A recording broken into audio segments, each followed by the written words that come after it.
Sahyadri news channel ಅನ್ನು YouTube, Facebook ಹಾಗೂ ಇನ್ಸ್ಟಾಗ್ರಾಂನಲ್ಲಿ ನೋಡಿ. ಅಂತಾರಾಷ್ಟ್ರೀಯ ಮಹಿಳಾ ದಿನಾಚರಣೆಯ ಕಾರ್ಯಕ್ರಮದ ವಿಷಯವನ್ನು ಪ್ರಚುರಪಡಿಸುವ ಸಲುವಾಗಿ ಈ ದಿನ ನಮ್ಮ ರಾಜ್ಯಾಧ್ಯಕ್ಷರಾಗಿರ್ತಕ್ಕಂಥ ಷಡಾಕ್ಷರಿ ಅವರ ಉಪಸ್ಥಿತಿಯಲ್ಲಿ ಪತ್ರಿಕಾಗೋಷ್ಠಿಯನ್ನು ಆಯೋಜನೆ ಮಾಡಲಾಗಿದೆ. ಈ ಪತ್ರಿಕಾಗೋಷ್ಠಿಯಲ್ಲಿ ನಮ್ಮ ರಾಜ್ಯಾಧ್ಯಕ್ಷರಾಗಿರ್ತಕ್ಕಂಥ ಶ್ರೀಯುತ ಸಿ ಎಸ್ ಷಡಾಕ್ಷರಿ ಅವರು ಉಪಸ್ಥಿತರಾಗಿದ್ದಾರೆ. ಅವರಿಗೂ ಕೂಡ ಸ್ವಾಗತ ಬಯಸ್ತೀನಿ. ಹಾಗೆ ನಮ್ಮ ಜಿಲ್ಲಾ ಸಂಘದ ಜಿಲ್ಲಾ ಕಾರ್ಯದರ್ಶಿ ಆಗಿರ್ತಕ್ಕಂಥ ಪಾಪಣ್ಣವರಿದ್ದಾರೆ, ಹಿರಿಯ ಉಪಾಧ್ಯಕ್ಷರಾಗಿರ್ತಕ್ಕಂಥ ಸುಮತಿ ಇದ್ದಾರೆ, ದಿನೇಶ್ ಇದ್ದಾರೆ. ಹಾಗೆಯೇ ನಮ್ಮ ಪ್ರೌಢಶಾಲಾ ಸಹ ಶಿಕ್ಷಕ ಸಂಘದ ರಾಜ್ಯಾಧ್ಯಕ್ಷರು ಹಾಗೂ ನಮ್ಮ ಭದ್ರಾವತಿ ಶಾಖೆಯ ಅಧ್ಯಕ್ಷರಾಗಿರ್ತಕ್ಕಂಥ ಸಿದ್ದಬಸಪ್ಪ ಇದ್ದಾರೆ. ಹಾಗೆ ರಾಜ್ಯ ಪರಿಷತ್ ಸದಸ್ಯರಾಗಿರ್ತಕ್ಕಂಥ ರಂಗನಾಥ್ ಮತ್ತು ಹಿರಿಯ ಉಪಾಧ್ಯಕ್ಷರಾಗಿರ್ತಕ್ಕಂಥ ರವಿ ಇದ್ದಾರೆ. ಅದ್ರ ಜೊತೆಯಲ್ಲಿ ವಿಶೇಷವಾಗಿ ನಮ್ಮ ಸಂಘದ ಗೌರವಾಧ್ಯಕ್ಷರಾಗಿರ್ತಕ್ಕಂಥ ನರಸಿಂಹಮೂರ್ತಿ ಇದ್ದಾರೆ. ಅವರಿಗೂ ಸ್ವಾಗತವನ್ನು ಬಯಸ್ತೀನಿ. ಅದ್ರ ಜೊತೆಯಲ್ಲಿ ವಿಶೇಷವಾಗಿ ನಮ್ಮ ಯಾವುದೇ ಕಾರ್ಯಕ್ರಮ ಇರಲಿ ಅತ್ಯಂತ ಹೆಚ್ಚಿನ ಪ್ರಮಾಣದಲ್ಲಿ ಪ್ರಚುರಪಡಿಸಿ ನಮ್ಮ ಸಂಘದ ಗೌರವ ಮತ್ತು ವಿಶ್ವಾಸವನ್ನು ಹೆಚ್ಚು ಮಾಡಿರ್ತಕ್ಕಂಥ ಎಲ್ಲ ಪತ್ರಿಕಾ ಮಿತ್ರರಿಗೆ ಪ್ರೀತಿಪೂರ್ವಕವಾದ ಸ್ವಾಗತವನ್ನು ಬಯಸಿ ಮುಂದಿನ ಪತ್ರಿಕಾಗೋಷ್ಠಿಯನ್ನು ಗೌರವಾಧ್ಯಕ್ಷ ನಮ್ಮ ಸಂಘದ ಗೌರವಾನ್ವಿತ ಅಧ್ಯಕ್ಷರಾಗಿರ್ತಕ್ಕಂಥ ಷಡಾಕ್ಷರಿ ಸರ್ ನಡೆಸ್ಕೊಡ್ಬೇಕು ಅಂತೇಳಿ ಮನವಿ ಮಾಡ್ಕೊತೀನಿ. ಮನೆ ಮೋಹನ್ ಕುಮಾರ್ ಅವರು ಜಿಲ್ಲಾಧ್ಯಕ್ಷರು, ಹಿರಿಯ ಉಪಾಧ್ಯಕ್ಷರು, ರಾಜ್ಯ ಸಂಘ ಸ್ವಾಗತ ಬಯಸ್ತೇನೆ. ತಮಗೆ ಗೊತ್ತಿರುವ ಹಾಗೆ ಪ್ರತಿ ವರ್ಷ ಕರ್ನಾಟಕ ರಾಜ್ಯ ಸರ್ಕಾರಿ ನೌಕರ ಸಂಘದಿಂದ ಪ್ರತಿಭಾ ಪುರಸ್ಕಾರವನ್ನು ಮಾಡ್ತೇವೆ. ಇದು ರಾಜ್ಯ ಸಂಘದಿಂದ ಮಾಡುವಂಥದ್ದು, ಜಿಲ್ಲಾ ಸಂಘದ ಸಹಯೋಗದೊಂದಿಗೆ ಮಾಡುವಂಥ ಕಾರ್ಯಕ್ರಮ. ಇದೇ ಮೊಟ್ಟ ಮೊದಲ ಬಾರಿಗೆ 28ನೇ ತಾರೀಕು ಪ್ರಾರಂಭ ಮಾಡ್ತಾ ಇದ್ದೀವಿ. ಶಿವಮೊಗ್ಗ ಜಿಲ್ಲೆಯಿಂದ ಸುಮಾರು 450 ವಿದ್ಯಾರ್ಥಿಗಳು ಅವರ ಫ್ಯಾಮಿಲಿ ಶಿವಮೊಗ್ಗದಲ್ಲಿ ಅವತ್ತು ಗ್ಯಾದರ್ ಆಗ್ತಾರೆ. ಅದೇ ರೀತಿ 5, 6ನೇ ತಾರೀಕೆಲ್ಲ ಕೂಡ ಚಿತ್ರದುರ್ಗ, ದಾವಣಗೆರೆ ಆ ಥರ ಸಾಟರ್ಡೇ ಸಂಡೇಸ್ ಮಾತ್ರ ಆ ಇವೆಂಟ್ ಮಾಡ್ತೇವೆ. ಸೊ 11ನೇ ತಾರೀಕು ಬೆಂಗಳೂರಿನಲ್ಲಿ 10 ಜಿಲ್ಲೆ ಸೇರಿ ಮಾನ್ಯ ಮುಖ್ಯಮಂತ್ರಿಗಳು ಆ ಕಾರ್ಯಕ್ರಮಕ್ಕೆ ಕೂಡ ಭಾಗವಹಿಸ್ತಾ ಇದ್ದಾರೆ. ಹೀಗೆ 10,000 ವಿದ್ಯಾರ್ಥಿಗಳು ಇಡೀ ರಾಜ್ಯದಲ್ಲಿ 90 and above ಅಂಕಗಳನ್ನು ತೆಗೆದಿರೋರಿಗೆ 2,000 ರೂಪಾಯಿ ನಗದು ಪುರಸ್ಕಾರ, ಒಂದು ಶಾಲು, ಹಾರ, ಒಂದು ಸ್ಮರಣಿಕೆಯನ್ನು ಕೊಟ್ಟು, ಒಂದು ಬ್ಯಾಗ್ ಅನ್ನು ಕೊಟ್ಟು ಗೌರವಿಸುವಂತ ಕೆಲಸವನ್ನ ಪ್ರತಿ ಜಿಲ್ಲಾ ಕೇಂದ್ರದಲ್ಲಿ ಹೋಗಿ ಆ ವಿದ್ಯಾರ್ಥಿಗಳನ್ನ ಗುರುತಿಸುವಂತ ಕೆಲಸ ಮಾಡ್ತಾ ಇದ್ದೇವೆ. ಅದು ಈ ವರ್ಷ ಅಲ್ಲ, ಕಳೆದ 6 ವರ್ಷದಿಂದ ನಿರಂತರವಾಗಿ ಮಾಡ್ತಾ ಇದ್ದೇವೆ. 8ರಿಂದ 10,000 ವಿದ್ಯಾರ್ಥಿಗಳು ಥ್ರೂ ಆನ್ಲೈನ್ ಮೂಲಕ application, online selection, online communication ಮತ್ತೆ ಆನ್ಲೈನ್ ಅಲ್ಲಿ ಕೂಡ ಅವರು ಕಮ್ಯುನಿಕೇಟ್ ಆದ್ಮೇಲೆ ಆ ಪ್ಲೇಸ್ ನಲ್ಲಿ ಬಂದು ಆ ಕಾರ್ಯಕ್ರಮದಲ್ಲಿ ಕೂಡ ಅವರು ಭಾಗವಹಿಸುವಂತದ್ದು. ಅದರ ಮುಂದುವರೆದ ಭಾಗವಾಗಿ ಈ ವರ್ಷ 28ನೇ ತಾರೀಕು ಮೊದಲ ಪ್ರತಿಭಾ ಪುರಸ್ಕಾರ ಕಾರ್ಯಕ್ರಮ ಶಿವಮೊಗ್ಗದಿಂದ ಪ್ರಾರಂಭ ಆಗ್ತಾ ಇದೆ ಅನ್ನೋದನ್ನ ತಮಗೆ ಹೇಳಲಿಕ್ಕೆ ಬಯಸ್ತೇನೆ. ಅಲ್ಲಿರುವಂತಹ ಎಲ್ಲ ಸರ್ಕಾರಿ ನೌಕರರ ಮಕ್ಕಳಿಗೆ ಮಾತ್ರ ಈ ಪ್ರತಿಭಾ ಪುರಸ್ಕಾರವನ್ನ ನಾವು ನೀಡುವಂಥದ್ದು. ಪ್ರತಿ ವರ್ಷ ಈ ಕಾರ್ಯಕ್ರಮಕ್ಕೋಸ್ಕರ ನಾವು ಅಧ್ಯಕ್ಷರಾದ್ಮೇಲೆ ಈ ಯೋಜನೆ ನಾನು ಚುನಾವಣೆ ನಿಂತ ಹೇಳಿದ್ದೆ, ಈ ನನ್ನ ಆಯ್ಕೆ ಮಾಡಿದ್ರೆ ಇದನ್ನು ಕಂಪಲ್ಸರಿ ಮಾಡ್ತೇನೆ ಅಂತೇಳಿ. ಕಳೆದ 5 ವರ್ಷದಿಂದ ಈ ಕಾರ್ಯಕ್ರಮ ಮಾಡ್ತಾ ಇದ್ದೇವೆ. ಬಹುಶಃ ಪ್ರತಿ ವರ್ಷ ಒಂದು 2ರಿಂದ 3 ಕೋಟಿ ವೆಚ್ಚದಲ್ಲಿ ಈ ಯೋಜನೆಯನ್ನ ಇಡೀ ರಾಜ್ಯದಲ್ಲಿ ಪ್ರತಿಯೊಬ್ಬ ನೌಕರರ ಮಕ್ಕಳಿಗೆ ಕೂಡ ಕರೆದು ಗೌರವಿಸುವಂತ ಒಂದು ಕೆಲಸವನ್ನು ಮಾಡ್ತಾ ಇರೋದು ಸಂಘಕ್ಕೆ ಅತ್ಯಂತ ಸಂತೋಷವನ್ನು ತಂದಿದೆ ಅಂತ ಹೇಳಲಿಕ್ಕೆ ಬಯಸ್ತೇನೆ. SSLC ಮತ್ತೆ PUC ನಲ್ಲಿ ಈಗ ಶಿವಮೊಗ್ಗ ಜಿಲ್ಲೆಯಲ್ಲಿ 450 ಅಂತ ಹೇಳಿದ್ರೆ ಅರೌಂಡ್ ಅವರೇಜ್ ಎಲ್ಲ ಜಿಲ್ಲೆಯಲ್ಲೂ ಕೂಡ ಅದೇ ರೀತಿಯಲ್ಲಿ ಇರ್ತಾರೆ. ಸಂತೋಷ ಅಂತ ಹೇಳಿದ್ರೆ ಬೆಂಗಳೂರು ಬಿಟ್ಟ ಹೈಯೆಸ್ಟ್ 90% ಹೆಚ್ಚಿಗೆ ಆಗಿರೋದು second Shivamogga, third Hassan. So ಹಾಗಾಗಿ ನಮ್ಮ ಜಿಲ್ಲೆಯಲ್ಲಿ ಕೂಡ ಅನ್ನುವಂಥ ಸಂತೋಷದ ಮಾತನ್ನು ಹೇಳ್ತಾ ಈ ಕಾರ್ಯಕ್ರಮದಲ್ಲಿ ನಮ್ಮ ತುಮಕೂರಿನ ರಾಮಕೃಷ್ಣ ಆಶ್ರಮದ ವೀರೇಶ್ವರ ಶ್ರೀಗಳು ಕೂಡ ಬರ್ತಾ ಇದ್ದಾರೆ. ಅವರು ಅಂದ್ರೆ ಸಂದೇಶಗಳ ನುಡಿಗಳನ್ನು ಮಾಡ್ತಾ ಇದ್ದಾರೆ. ಲೋಕಸಭಾ ಸದಸ್ಯರು ರಾಘವೇಂದ್ರ ಅವರು ಬರ್ತಾ ಇದ್ದಾರೆ, ಉದ್ಘಾಟನೆ ಮಾಡ್ತಾ ಇದ್ದಾರೆ. ಮಂಜುನಾಥ್ ಗೌಡರು DCC ಬ್ಯಾಂಕ್ ಅಧ್ಯಕ್ಷರು, MADB ಅಧ್ಯಕ್ಷರು, ಜೊತೆಗೆ ಸುಂದರೇಶ್ವರ್ ಸೂಡಾ ಅಧ್ಯಕ್ಷರು, ಮತ್ತೆ DCCO SP ಅವರು, ನಮ್ಮ ಪವಿತ್ರ ಅನ್ನುವಂಥವ್ರು ಅವರು ಕೂಡ ಸ್ಟೂಡೆಂಟ್ಸ್ ಬಗ್ಗೆ ಒಂದಿಷ್ಟು ಹೆಲ್ತ್ ಟಿಪ್ಸ್ ಬಗ್ಗೆ ಕೂಡ ಅವರು ಕೂಡ ಕೊಡ್ತಾ ಇದ್ದಾರೆ. ಮತ್ತು ರಾಜ್ಯ ಸಂಘದ, ಜಿಲ್ಲಾ ಸಂಘದ ಪದಾಧಿಕಾರಿಗಳು ಕೂಡ ಈ ಕಾರ್ಯಕ್ರಮದಲ್ಲಿ ಭಾಗವಹಿಸ್ತಾ ಇದ್ದಾರೆ. ಸೊ ಮಕ್ಕಳಿಗೆ ಒಂದಿಷ್ಟು ಇಂಟ್ರಾಕ್ಟ್ ಕೂಡ ಇದೆ. ವೀರೇಶಾನಂದ ಸ್ವಾಮೀಜಿಗಳು ವಿದ್ಯಾರ್ಥಿಗಳ ಜೊತೆ ಇಂಟ್ರಾಕ್ಟ್ ಅನ್ನು ಕೂಡ ಮಾಡುವಂತ ಕೆಲಸವನ್ನು ಕೂಡ ಅವತ್ತಿನ ದಿವಸ ಮಾಡ್ತಾ ಇದ್ದಾರೆ.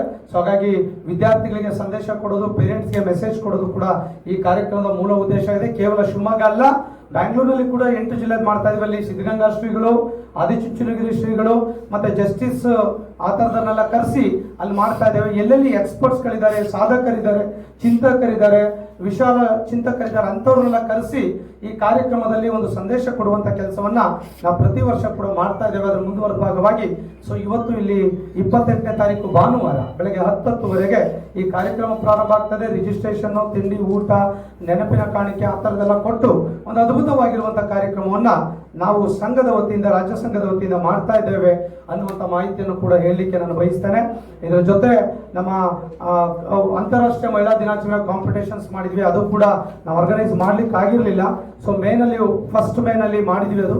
ಸೊ ಅವ್ರಿಗೆಲ್ಲ ಕೂಡ ಅಭಿನಂದನೆ. ಮತ್ತೆ ವುಮೆನ್ಸ್ ಡೇ ಬಗ್ಗೆ ಕೂಡ ಮೆಸೇಜ್ ಕೊಡ್ಲಿಕ್ಕೆ ನಮ್ಮ ಡಾಕ್ಟರ್ಸ್ ಅವ್ರನ್ನು ಕೂಡ ಕರೆಸ್ತಾ ಇದ್ದೇವೆ. ಹೀಗೆ ಹಲವಾರು ಕಾಂಪಿಟೇಷನ್ಗಳನ್ನು ಮಾಡಿದಂಥ ಸಂದರ್ಭದಲ್ಲಿ ಅವರನ್ನು ಕೂಡ ಈ ಕಾರ್ಯಕ್ರಮದ ಜೊತೆ ಜೋಡಿಸ್ಕೊಂಡಿರುವಂಥದ್ದು. ಸುಮಾರು 2,000 ಜನ ಇಡೀ ಜಿಲ್ಲೆ. ಬಿಫೋರ್ ದಟ್ ಒಂದು 10 ರಿಂದ 11 ಗಂಟೆವರೆಗೆ ಒಂದು ಹಾಸ್ಯ ಕಾರ್ಯಕ್ರಮ, ರಾಘವೇಂದ್ರ ತಮ್ಗೆ ಗೊತ್ತಿದೆ, ಗಿಲಿ ಪ್ರೋಗ್ರಾಮ್ ನಲ್ಲಿ ಕೂಡ ಬರ್ತಾರೆ. ಅವರು ಕೂಡ ಒಂದಿಷ್ಟು ಹಾಸ್ಯ ಕಾರ್ಯಕ್ರಮ ಕೂಡ ಕೊಡ್ತಾರೆ. ಹೀಗೆ ಸೊ ಈ ತರದ ಒಂದು ಪ್ರೋಗ್ರಾಮ್ ಅನ್ನ ಪ್ರತಿ ವರ್ಷ ಕೂಡ ಮಾಡ್ತಾ ಇದ್ದೇವೆ. ಅದನ್ನ ಯಾವ ವರ್ಷನೂ ಬಿಟ್ಟಿಲ್ಲ. ಆಕ್ಚುಲಿ ನಮಗೆ ಜೂನ್ ಕೂಡ ಲೇಟ್ ಆಯ್ತು, ಮೇನಲ್ಲೇ ಮಾಡಬೇಕಿತ್ತು. ಡಾಟಾ ಕಲೆಕ್ಟ್ ಮಾಡೋದು, ಸ್ಯಾಗ್ರಿಗೇಷನ್ ಮಾಡೋದು, ಅವ್ರ ಗೌರ್ಮೆಂಟ್ ಅಫಿಷಿಯಲ್ ಇಲ್ವಾ ಅದೆಲ್ಲ ನೋಡೋದು ತುಂಬಾ ರಿಸ್ಕಿ ಜಾಬ್. ಹಾಗಾಗಿ ಪ್ರತಿ ಆಗಸ್ಟ್ ವರೆಗೆ ಹೋಗ್ತಾ ಇತ್ತು ಕಳೆದ ಬಾರಿ. ಸೊ ಈಗ ಜುಲೈವರೆಗೆ ಬಂದಿದ್ದೇವೆ, ನೆಕ್ಸ್ಟ್ ಜೂನ್ ಒಳಗೆ ಮುಗಿಸ್ಬೇಕಂತ ಇದ್ದೇವೆ. ಸೊ ಯಾಕಂದ್ರೆ ಇಡೀ ರಾಜ್ಯದಲ್ಲಿ ಎಲ್ಲೋ ಒಂದ್ ಕಡೆ ಮಾಡಿದ್ರೆ ಬರ್ಲಿಕ್ಕೆ ಆಗೋದಿಲ್ಲ. ನಾವು ಆಯಾ ಜಿಲ್ಲೆಗಳಲ್ಲಿ ಈಗ ಬ್ಯಾಂಗ್ಳೂರು ಹೋದ್ರೆ ಬೆಂಗಳೂರು, ಕೋಲಾರ, ಚಿಕ್ಕಬಳ್ಳಾಪುರ, ತುಮಕೂರು, ರಾಮನಗರ ಅದೆಲ್ಲ ಸೇರಿ ಅಲ್ಲಿ ಪಾಯಿಂಟ್ ಮಾಡ್ತೇವೆ. ಸೊ ಹೀಗೆ ಶಿವಮೊಗ್ಗದ ಕೂಡ ಇವತ್ತು 28ನೇ ತಾರೀಕಲ್ಲಿ ಕಾರ್ಯಕ್ರಮವನ್ನು ಮಾಡ್ತಾ ಇದ್ದೇವೆ ಅನ್ನುವಂಥ ಮಾಹಿತಿಯನ್ನ ನಾನು ತಮ್ಮ ಗಮನಕ್ಕೆ ಹೇಳಲಿಕ್ಕೆ ನಾನು ಬಯಸ್ತಾ ಇದ್ದೇನೆ. ಈ ಕಾರ್ಯಕ್ರಮದಲ್ಲಿ ಎಲ್ಲರಿಗೂ ಕೂಡ ಕಮ್ಯುನಿಕೇಶನ್ ಸಿಸ್ಟಮ್ಯಾಟಿಕ್ ಆಗಿ ಇವೆಂಟ್ ಅನ್ನು ಕೂಡ ಆರ್ಗನೈಸ್ ಮಾಡ್ತಾ ಇದ್ದೇವೆ. ಸೊ ನೌಕರರು ಅವರ ವೆಲ್ಫೇರ್ಗಾಗಿ ಈ ತರದ ಒಂದು ಒಳ್ಳೆಯ ಆಲೋಚನೆಗಳನ್ನ ಮಾಡಿಕೊಂಡು ಈ ಪ್ರೋಗ್ರಾಮ್ ಅನ್ನು ಕೂಡ ನಾವು ಮಾಡ್ತಾ ಇದ್ದೇವೆ ಎನ್ನುವಂತ ಮಾಹಿತಿಯನ್ನ ಹೇಳಲಿಕ್ಕೆ ಬಯಸ್ತೇವೆ. ಪ್ರತಿಭಾ ಪುರಸ್ಕಾರ, ವುಮೆನ್ಸ್ ಡೇ ಎರಡೂ ಕೂಡ ಶಿವಮೊಗ್ಗ ಜಿಲ್ಲೆ ಸಂಘಾದನ ಕೂಡ ಇದೆ. ಸಿಸ್ಟಮೆಟಿಕ್ ಆಗಿ ರೀಚ್ ಆಗುತ್ತೆ, ಇನ್ ಟೈಮ್ ಅಲ್ಲಿ ರೀಚ್ ಆಗುತ್ತೆ, ಮತ್ತೆ ಬಹಳ ಸ್ಪಷ್ಟವಾಗಿ ಕೂಡ ರೀಚ್ ಆಗುತ್ತೆ. ಒಂದೇ ಒಂದು ರಿಮಾರ್ಕ್ ಕೂಡ ಎಲ್ಲೂ ಬರ್ಲಿಕ್ಕೆ ಸಾಧ್ಯ ಇಲ್ಲ. ಸೊ ಹಾಗಾಗಿ ಇದೊಂದು ಫಾಲೋಅಪ್ಸ್ ಎಲ್ಲ ಆಗಿದೆ, ವಿಷಯ ಗೊತ್ತಿದೆ. ಅಷ್ಟು ಸುಲಭವಾಗಿ ಸರ್ಕಾರಕ್ಕೂ ಕೂಡ ಆತರ ವಿಚಾರ ಇದೆ. ಸೊ ಎನಿವೆ ಆ ವಿಚಾರದಲ್ಲಿ ನಾವು ನಿಶ್ಚಿತವಾಗಿ ಸಮಯ ಸ್ವಲ್ಪ ತಗೊಳ್ಬಹುದು, ಗುರಿ ಮುಟ್ಟಬೇಕು ಅನ್ನುವಂತ ಅಚಲವಾಗಿರುವಂತಹ ವಿಶ್ವಾಸ ನಮ್ಮಲ್ಲಿದೆ. ಸರ್, ತಾವು ಹಿಂದೆ ಶಿವಮೊಗ್ಗ ಟ್ರಾನ್ಸ್ಫರ್ ಆಗೋ ಟೈಮಲ್ಲಿ ಸಾಕಷ್ಟು ಕಾಂಟ್ರವರ್ಷಿಯಲ್ ಆಗಿತ್ತು. ಪ್ರತಿಭಾ ಪುರಸ್ಕಾರದ ಇನ್ನೊಂದು ಇದೆ, ನಾನು ಪ್ರೆಸ್ ಮೀಟ್ ಅದ್ರಲ್ಲಿ ಹೇಳ್ತೀನಿ, ಎಲ್ಲ ಮುಗಿಸೋಣ, ಬೇರೆ ವಿಷಯ. ಸೊ ಮುಖ್ಯಮಂತ್ರಿಗಳೇನು ಹೊಸ ಮುಖ್ಯಮಂತ್ರಿಗಳು ಬರ್ತಿದಂಗೆ ಫಸ್ಟ್ ಫೈಲ್ 425 ಕೋಟಿ ಅಡಿಷನಲ್ ಎಕ್ಸ್ಪೆಂಡಿಚರ್ ಇರುವಂತ ಹೊಸ ರೇಟ್ಸ್ ಗಳಿಗೆ ಅಪ್ರೂವಲ್ ಅನ್ನ ಕೊಟ್ಟಿದ್ದಾರೆ. ಇವತ್ತು ಅಧಿಕೃತವಾಗಿ ಸರ್ಕಾರದಿಂದ ಆದೇಶ ಆಗುತ್ತೆ. ನಿನ್ನೆ ಒಂದು ಆದೇಶ ಆಗಿದೆ. ನಮ್ಮೆಲ್ಲ ಎಂಪ್ಲಾಯೀಸ್ ಫ್ಯಾಮಿಲಿಗೆ ವರ್ಷಕ್ಕೆ ಹೋಲ್ ಬಾಡಿ ಫ್ರೀ ಆಗಿ ಚೆಕ್ಅಪ್ ಮಾಡುವಂತ ಯೋಜನೆ ನಿನ್ನೆ ಅಧಿಕೃತ ಆದೇಶ ಆಗಿದೆ. ಸೊ ಇವತ್ತು ಅದು ಆದೇಶ ಆಗುತ್ತೆ. ಮೊನ್ನೆ ಮುಖ್ಯಮಂತ್ರಿಗಳ ಅನುಮೋದನೆ ಕೊಟ್ಟಿದ್ದಾರೆ. ಹೊಸ ರೇಟ್ ಕೂಡ ಅಪ್ರೂವಲ್ ಆದ್ಮೇಲೆ ಮ್ಯಾಕ್ಸಿಮಮ್ ಹಾಸ್ಪಿಟಲ್ ಕೂಡ ಎಂಪಾನಲ್ ಆಗ್ತದೆ. ನಮ್ಮ ಸಮಸ್ಯೆಗೆ ಉತ್ತರ ಸಿಕ್ಕಿದೆ ಸರ್. ತಗೊಳ್ತಾ ಇದ್ದಾರೆ. ಸೊ ಮನೇಲಿ 200 ವ್ಯಾಟ್ಸ್ ಗಿಂತ ಕೆಳಗಿರೋರೆಲ್ಲ ಇದನ್ನ ತಗೊಳ್ತಾ ಇದ್ದಾರೆ ಅನ್ನುವಂತ ಒಂದಿಷ್ಟು ವಿಚಾರಗಳ ಚರ್ಚೆ ಇದೆ. ಸೊ ಹಾಗಾಗಿ ನಮ್ಗೇನು ಸರ್ಕಾರ ಇದುವರೆಗೆ ಕೂಡ ಅಪ್ರೋಚ್ ಮಾಡಿಲ್ಲ. ಆ ತರದ ಏನಾದ್ರು ಅಪ್ರೋಚ್ ಮಾಡಿದ್ರೆ ನಮ್ಮ ನಿಲುವನ್ನು ನಾವು ತಿಳಿಸ್ತೇವೆ. ಸರ್ಕಾರ ಯಾವ ರೀತಿಯಾದ ನಿರ್ಧಾರಗಳನ್ನ ತೆಗೆದುಕೊಳ್ಳಿಕ್ಕೆ ಅವ್ರು ಮುಕ್ತರಾಗಿದ್ದಾರೆ. ಇನ್ನೊಂದು ಹೇಳಲಿಕ್ಕೆ ಬಯಸ್ತಾನೆ, ಮಹಿಳಾ ನೌಕರರು ಇದ್ದಾರೆ. ಎಷ್ಟು ಪರ್ಸೆಂಟೇಜ್ ಇದೆ? 2,80,000 ಜನ. ಬಸ್ ಸವಾರಿ ಮಾಡ್ಕೊಳ್ಳೋರು ಮ್ಯಾಕ್ಸಿಮಮ್ 8,000 to 10,000 ಅಷ್ಟೇ. ಎಲ್ಲರೂ ಏನ್ ತಗೊಳ್ಳೋದಿಲ್ಲ. ಸ್ವಂತ ಬೈಕ್ ಇದೆ, ಕಾರ್ ಇದೆ. ಮತ್ತೆ ಹೆಡ್ ಕ್ವಾರ್ಟರ್ಗಳಲ್ಲಿ ಯಾರು ಕೂಡ ಶಿವಮೊಗ್ಗದಲ್ಲಿ 1,200 ಜನ ಟೀಚರ್ಸ್ ಇದ್ದಾರೆ.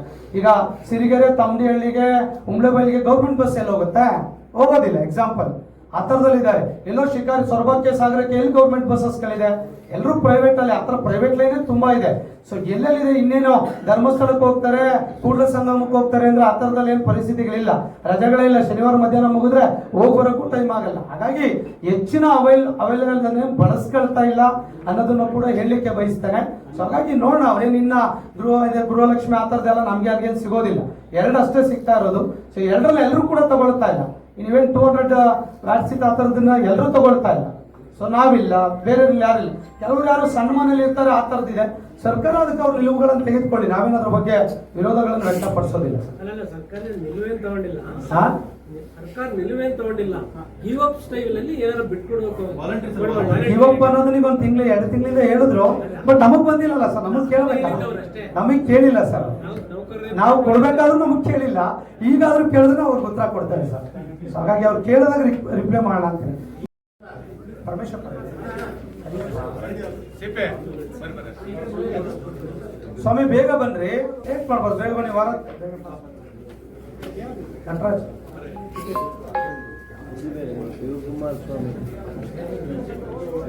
ಸಚಿವರಾದ ಮಧು ಬಂಗಾರಪ್ಪನವರು ತಮ್ಮ ಮನೆ ಎಲ್ಲ ಸರ್ಕಾರಿ ಗೃಹ ಪ್ರವೇಶ ಆವಾಸವಿದ್ದ ಸರ್ಕಾರಿ ಕ್ವಾರ್ಟರ್ಸ್ ಅಲ್ಲಿ ಅದ್ರದ್ದು ಆಲ್ಟ್ರೇಷನ್ ಕೂಡ ಸಾಕಷ್ಟು ಅವ್ಯವಹಾರ ನಡೆದಿದ್ದ ಆರೋಪ ಮಾಡಿದ್ರು. ಆಲ್ಟ್ರೇಷನ್ ಮನೆ ಆಲ್ಟ್ರೇಷನ್ ವ್ಯವಹಾರದಲ್ಲಿ ಅದು ಡಾಕ್ಯುಮೆಂಟ್ ಇದೆ ಕೊಡ್ತೀನಿ ನಾನು ನಿಮ್ಗೆ. ಅದು ನನ್ನ ಮನೆ ಅಲ್ಲ ಸರ್, ಅದು ಸರ್ಕಾರ. ಅದೇ ನಾನು ಟ್ರಾನ್ಸ್ಫರ್ ಮಾಡಿದೆ ಸರ್. ನಿಮ್ಮ ಮನೆ ಎಲ್ಲ ಸರ್ಕಾರಿ ಮನೆ ಅಂತ ನೀವು ವಾಸ ಇದ್ರಿ ಸರ್ಕಾರಿ ಮನೆಯಲ್ಲಿ, ಮತ್ತೆ ಶಿವಮೊಗ್ಗ ವಾಪಸ್ ಬಂದಿದ್ದೀರ ತಾವು. ಅಂದ್ರೆ ತಾವು ಮಧು ಬಂಗಾರಪ್ಪರಿಗೆ ನನ್ನ ಕೋಡಿ ತೋರ್ಸಕ್ಕೋಸ್ಕರ ತಾವು ವಾಪಸ್ ಬಂದಿರೋದು, ಅಥವಾ ಸರ್ಕಾರ ನಮಗೆ ವರ್ಗಾವಣೆ ಮಾಡಿರೋದು ಮಾಡ್ಕೊಂಡು ಬಂದಿರೋದು? ಇಲ್ಲ, ಸರ್ಕಾರ ನೋಡಿ, ಅವತ್ತು ಸರ್ಕಾರ ನಮ್ಗೆ ಆಗ್ತು, ಹೋದ್ವಿ. ಇವತ್ತು ಹತ್ತು ಎಲ್ಲಾಕತ್ತ ಕೆಲಸ ಮಾಡ್ಬೇಕಲ್ಲ. ನಾಳೆ ಇನ್ನೊಂದ್ ಕಡೆಗೆ ಹಾಕಿದ್ರು ಕೆಲಸ ಮಾಡ್ಲಿಕ್ಕೆ ಹೋಗ್ತೇವೆ.